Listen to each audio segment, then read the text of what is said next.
Ayan guys, oh, nagbobomba ng mangga, ganyan kahirap yan. Oh. Aakit ka sa taas ng puno ng mangga, tsaka mo siya doon i-spray, ano. Buwis buhay din to guys eh. Paano masabi? Oh, mahirap yung trabaho na yan, kaya lang, tiyagaan lang. Oh, ayun oh, nagsasalita pa oh. May lahi, kasi ang pag-akit ng mangga guys, may lahi-lahi din kasi yan. Pagka may lahi kang tiyonggo, yan, magaling talaga sa puno. Ayan oh, lakas oh ng spray niya. Oh, di ba?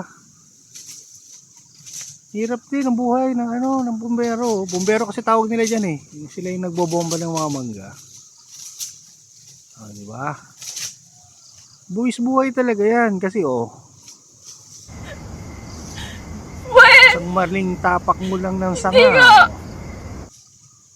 Alam mo na kung saan ang bagsak mo. Sigurado sa lupa. Gago! Hirap kaya rin yan, trabaho na yan.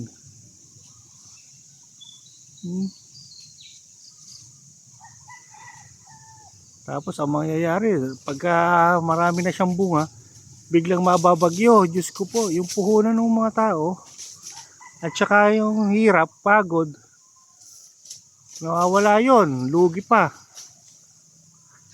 Kaya pagka yung mangga guys, mga 100-150 kilo, wag yun ang tatawaran.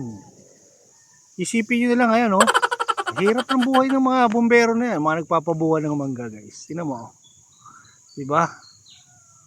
Tingnan mo gano'n naman kataas yung mga mangga na yan. Diyos me, oh, oh, oh, oh, diba? Oh, gano'n kataas yan? Oh,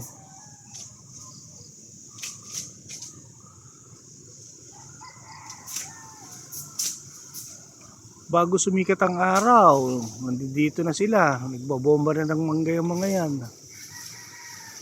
Oh. Diba guys?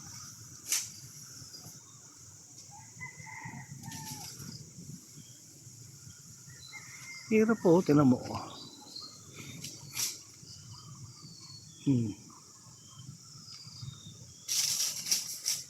Tingnan nyo naman guys, oh. Diba?